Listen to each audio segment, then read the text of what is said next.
الحمد لله وكفى والسلام على عباده الذين اصطفى اما بعد فاعوذ بالله من الشیطان الرجیم بسم الله الرحمن الرحیم. ګرانو عزتمندو، دارالفتاء والقضاء پېښور آنلاین فتوا سیستم په دې پروګرام کې موږ ستاسو وړاندې حاضر یو. د دارالفتاء رئیس حضرت مولانا مفتی غلام فرید حقانی صاحب دامت برکات ملالیه زموږ سره تشریف فرما دي.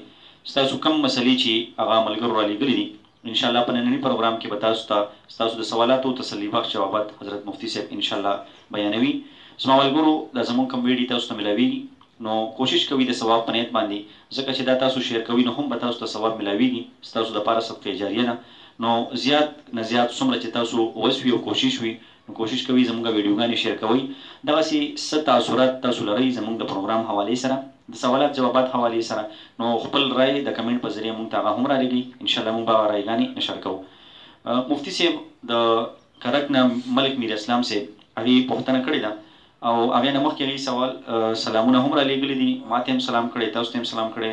ملک میر اسلام صاحب ستاسو ډېره زیاته مننه، وعلیکم السلام ورحمت الله وبرکاتو او الله دې تاسو له ډېر اجر درکړي.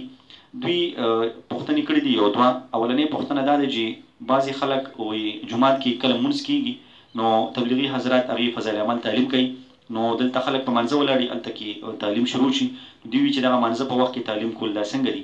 او دغسې بل سوال دی، دا پوښتنه کړې ده چې په جومات کې بعضې دوکانونو والا کمنو والا هغې خپل اشتهارات لګوي، نو اشتهار کې بله چې کوم دی دیني اشتهار وي، دعاګانې وي یا بل څه دیني خبره وي او لاندې هغې د خپل دوکان پته او اشتهار پکې لیکلی وي، دوی وي چې دا اشتهارات لګول دا په دوکان کې څنګه دي؟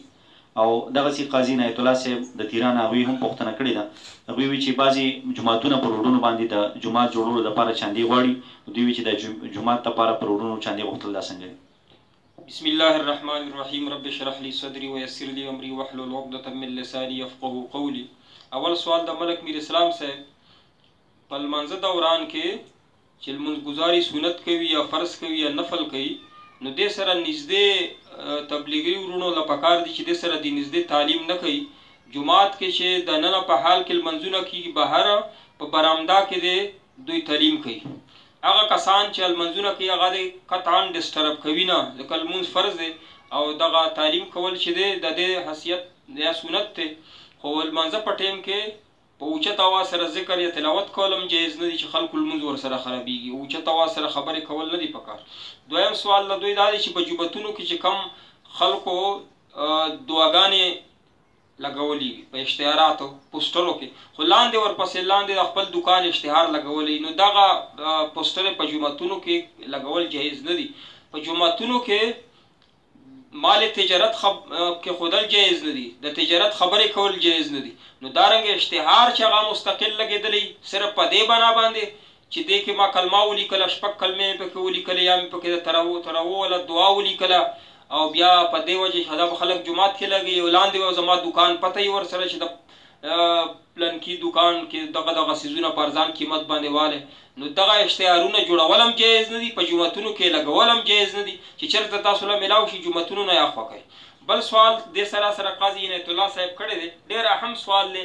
وایي چې کله او مونږ پرون چې کوم په دې بړې روډ باندې روان وو نو تقریبا 15 ځایونو کې داسې وو، ځنه ځایو کې جوماتونه ښکارېدل او ځنه ځایو کې نه، ځنه ځایو کې ماشومانو اوازونه کول په لوډ سپیکر باندې، ځنه ځایونو کې بوډاګانو اوازونه کول، نتونه یې لګولي وو په جوماتونو دپاره په روډ باندې چندې کې.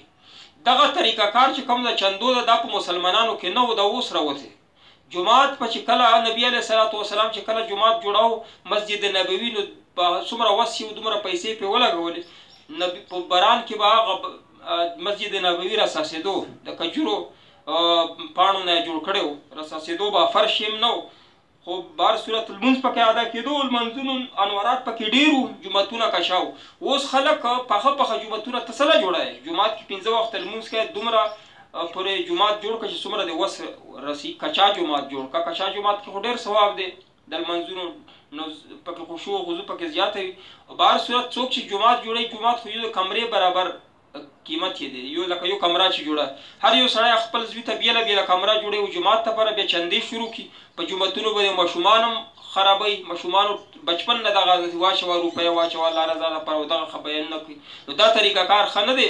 جوماتونه چې نشي جوړوي پرېږده، الله پاک ته ووایه چې یا الله ما نشو جوړوه، ما پې شروع وکړه خو چاره سره امداد نه کوو. که څوک امداد خپله راوړي را دې وړي، کنې چغې مه وایه په روډونو باندې. په دې باندې تا جومات کې ګناهګارېږي. څوک چندا درکوي یا نه درکوي، څوک یې طیب خاطر درکوي، څوک یې نه درکوي. چې جومات نشي جوړولی بیا یې په روډونو کې ماشومان مه ودرو.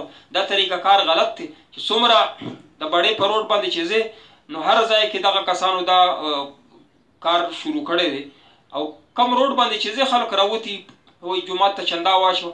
ملا صاحب ورته نه وایي، ملا صاحب لکه په دې کې مفاد وي هغه ورته پیسې اخلي. کنې ملا صاحب دې ورته چې ما یې جوړوه ما بهر ودرېږم. ملا صاحب تنخې دپاره هم ته چندې کوې، لس اته کورونه تاسو تنخواه نه شي ورکوه ملا صاحب له 100,000 10,000 روپۍ تنخواه ملا صاحب ته نه شي ورکولی او ته په روډونو کې ولاړې خلکو نه غواړې. هغه خپل جوماتونه د هغې خیال ساتي. دغه طریقه کار ښه نه دی، غلط کار دی.